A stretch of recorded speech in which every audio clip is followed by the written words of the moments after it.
Hi, good afternoon. Sorry I'm late. I know it's a little bit late. I've just got completely sidetracked. I was watching Parliament's question time, as you do at 46 years old. So today, day 5, I am measuring out my warp. So that's what I'm doing now. So I'm just going to wait for a moment, see if anybody turns up before I get going anything. I hope you're all well. Bit troubled times, but hey ho, crafting, that's what we do when everything goes completely mental.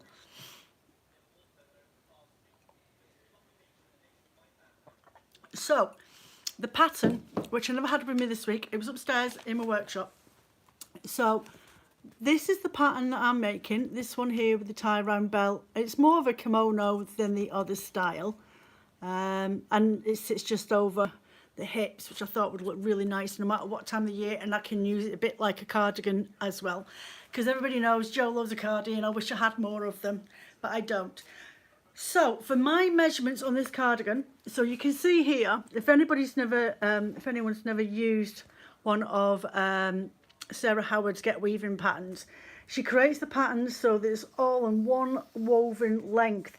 So here you've got 2 back panels that you'll stitch together along this line, and then this is the belt that goes with this one, and then you've got your front panels here, which is these 2 pieces here, and they'll get sewn together, and then these 2 pieces here are these giant lapels, and they'll get attached on at some point. So she creates these amazing patterns that you can do from beginning to end. Hi Anne, hi Emma. So I thought I'll waffle away to myself until anybody turns up. Hiya ladies. So I'm just explaining, I found my pattern. So this is the pattern I'm doing today. Well, this is what I'm warping for. So I'm doing the kimono style of Sarah Howard's Get Weaving pattern. And I'm just saying that if no one's ever used her patterns before, she creates them in such a way. And this is what I was on about last week. If you were to get, say, a pattern that you've got at home, like a skirt pattern when you've got like fluted skirt panels, and you could actually, if you got some wallpaper, old rolls of wallpaper that everyone's got them. Anybody that says they haven't, they're telling fibs. There's always one hidden in a shed. The back of the cupboard under the stairs, there's always one. Get your cut out pattern, regardless of whether it's Sarah's or not, because it is possible to do it. But once you've done this, you see the logic in why she's put these things together. So as I say, if you've got the back panels here, and then these edges here will be what you sew together, and this is the belt that goes with this coat. There's your front panels here, 1 and 2, so they'll get sewn to the back of these 2, and then this is the lapels for this coat here. So if you think of it, now she gives you all the measurements and everything you need anyway, but if you've got a pattern at home, getting a piece of wallpaper, and it's something I might do next year as a weave along, and then see how we can create something out of a pattern that we've got at home. Because a lot of clothing, if you go looking at your clothes, I've got quite a few Italian style linen shirts and tops and dresses and things that I wear, and they're all done in a paneling, and then you stitch them together. It's very rare that you'll find clothing that's all one full length.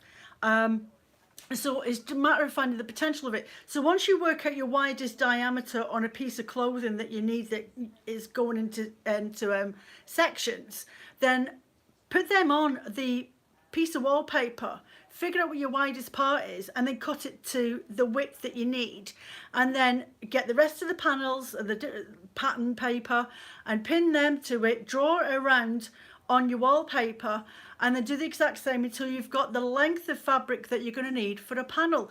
Potentially you can apply this style on her thinking to really anything that you've got at home. Trousers are probably the simplest things that you can create at home on your own. So for my pattern today, I need a warp of 16¼ inches and a length of 151 inches. So it left me with roughly, I think it was a drafted pattern from a favourite waistcoat. Yeah. It's just so easy to do. There's quite a lot of people that do waistcoats either from woven or even felting. Felting's a really good way, like wet felting a panel your pattern that you need, like your waistcoat sections. Once you've got your rectangle, it's just a matter of cutting out the shape that you're needing. And the same with the back as well. You could quite easily do that with art bats as well, and then embroider or applique, or use some silk that you might have wasted over at home. Not that we've ever got any wasted silk anywhere this day and age. So yeah, so what I need is, so I needed 151 inches. So I actually measured out 160 inches for my warp. There's that flaming dog. Iona, go lie down. Good girl. You could come and say hello later. Go quickly, come say hello. Come and say hello. Oh dear me. Right, that's enough. Go lie down now. Go lie down. I know I say it every flipping week, she's a menace. It's because I'm talking, so she thinks I want her attention. So that's what I've done here. So I'm using my warping frame. I will, once this uploads, in my descriptions, put the link in for this warping frame that I built myself. And because I've got the video on my YouTube. And I will double check that I put the measurements in there of the wood that I used and the length of my dowels. But these were just leftover pegs from my pegboard. And they were literally just screwed in through the back of it anyway. And I've got bolts with butterfly clips at the top there, so that potentially I can just pull it apart if I want to collapse it down and then just put it all together when I'm using it. But I've got it hanging off my curtain rail in my workshop upstairs with two big butcher's hooks. So that's where it sits, so it's out my way. Iona, you have to move. Go lie down. I need to get in there. Blanket. So yeah, so if you're using a warping frame, what you want to do is get yourself a piece of string. I've got this I can't even remember the name of it now. It's a cotton yarn, and it's one of those that looks as though it's like a rope. There's a certain name for it, but I can't remember what it's called. And then what I did is I get my tape measure and I measure out the length that I'm needing and add on like a good, I don't know, 6 inches on the end of it, and then I knot it up and I attach it up here. And then with that length, I try and figure out what route I'm going to take down my pegs till I get to the bottom.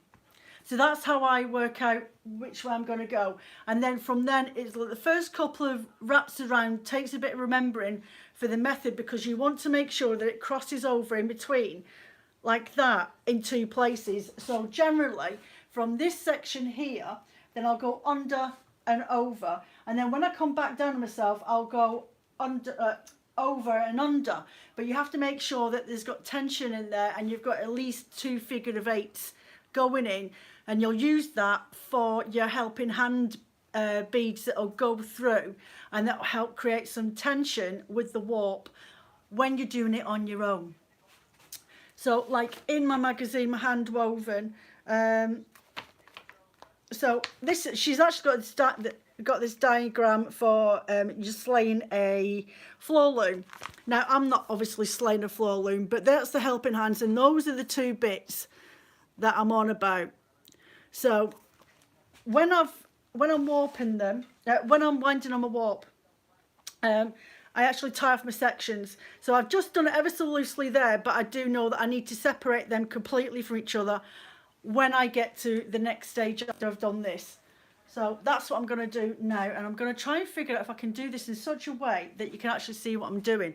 But I know that a lot of you guys out there will be doing all this. I'm just going to move you around. Oh, rolling pin, don't fall off. Oh dear, do you know, it's all cables and lumps and bumps. Right, let me see. I'll get you over here. I need you in to see what I'm doing, but I also need to be able to get to my Swift. Okay, that should work. Oh, come on.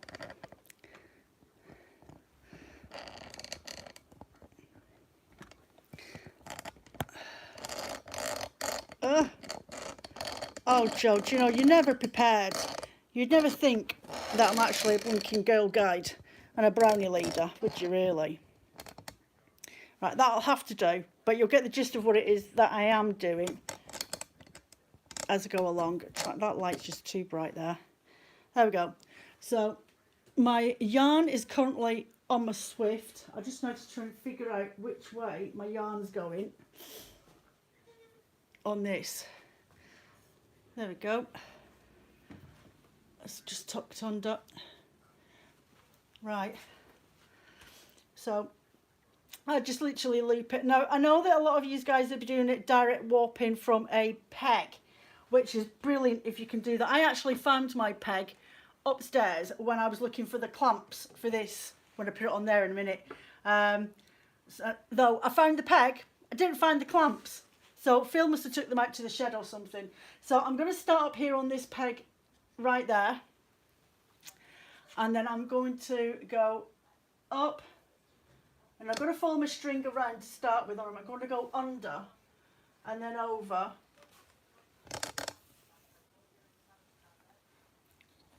Go this way, all the way down to this one, all the way to that one, and then I'm going to come down on this bottom one, and I'm going to go over and under my end peg, and then over, like, so literally over this peg here, under the peg I've just come past, and then I'm going to create, where am I going, one, two, yeah, and then I'm going to come up here again, back up to this one. Oh, now my yarn's got stuck.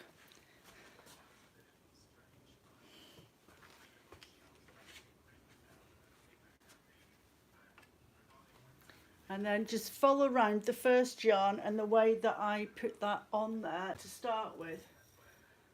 So I'm going to go on this bar here, miss this top one above here, and then go over the second to last one, and then under the last, very last one, and then I'm going to go under that second one, over that top one, and around that one, and then just repeat.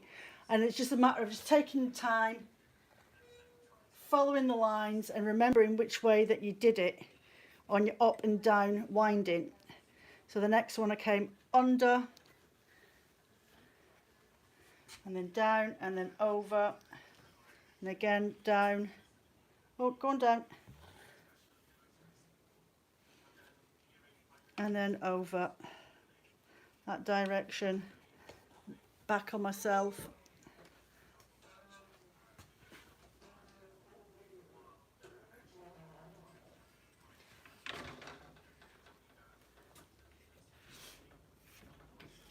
Who's weaving a rug?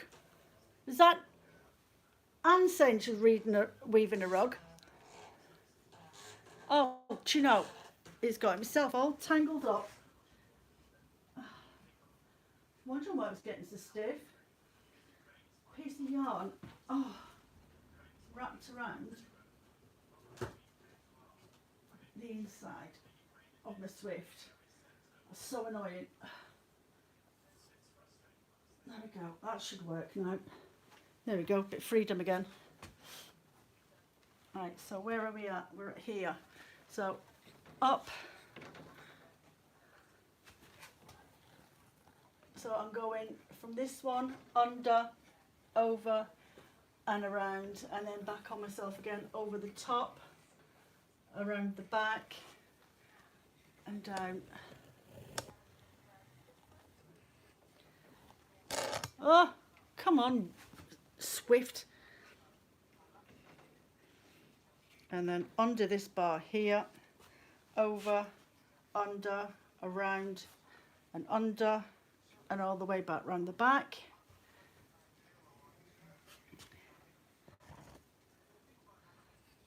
Around, around, under, over, around, under, over and around the back. What warping a frame? It takes practice. Just take your time doing it. It does make life a little bit easier when it comes to warping, especially if you're on your own. And then over, around the back, under, under and around the back.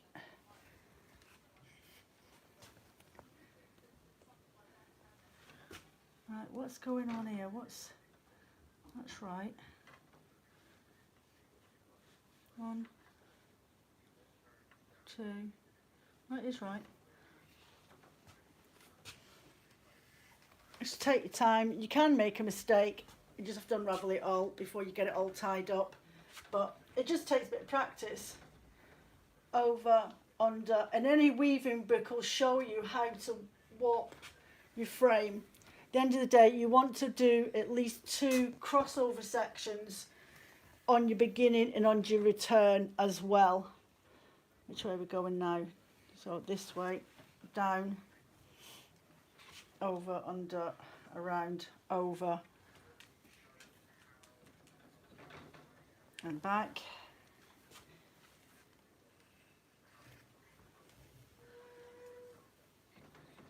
There's actually quite a few videos. The best video to go and watch how to warp up a frame is Interweave. Interweave have got some videos on their YouTube showing how they do it. God, they do it in some speed. But I've currently got a camera, a light, sat in front of my Swift. So I have to take my time because it keeps getting caught up behind it. I could move these around, I suppose. I could do that in a minute.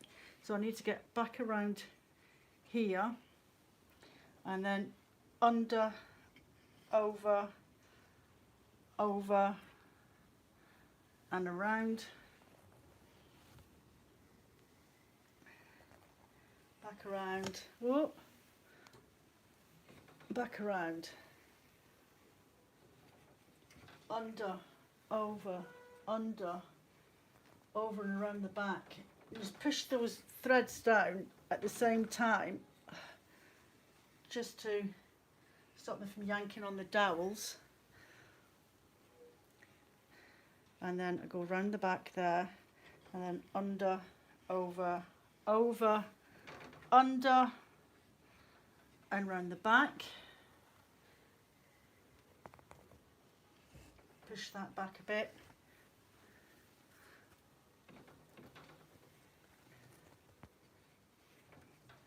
Right, so under, over, back, under and around the back,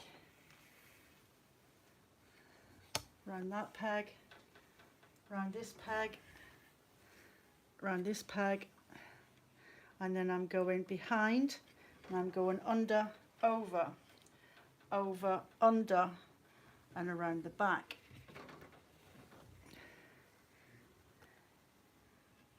I'm going to move this chair back a little bit and you can actually see properly. Iona, you have to move. You should be able to see a bit better from a distance at what I'm actually doing. Where are we at?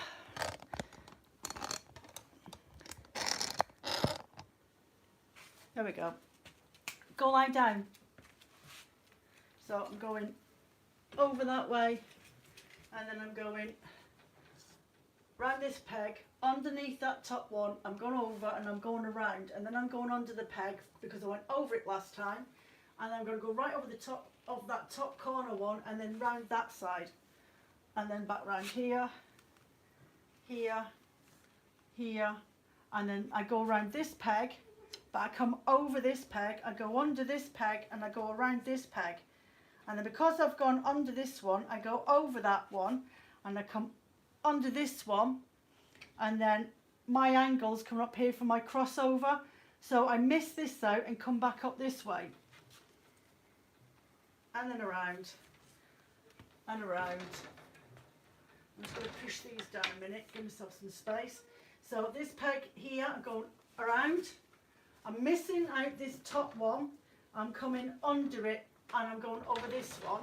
This is my last peg, so now I'm going to come over the top of that, under this second peg, over this one over on the far side and around the back of this one. So effectively what I'm creating is a figure of 8 here and a figure 8 here.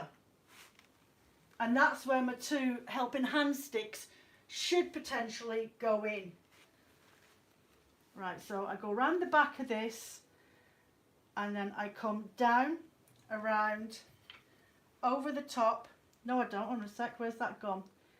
This one goes, yeah, it does. Goes under and under, over, over, under, and I miss this one out, and then I come this way.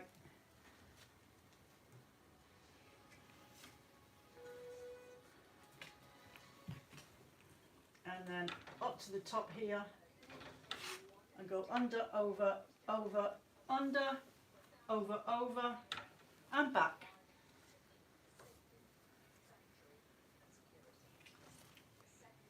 So round the back of that one, underneath this one, over the back of this, around, over, under, and in that corner. And then I've got my figure of 8 sitting in there. Sorry if I'm missing any questions or comments. I shall turn around to give you my face in a minute, but for now you'll have to do with the back of my head.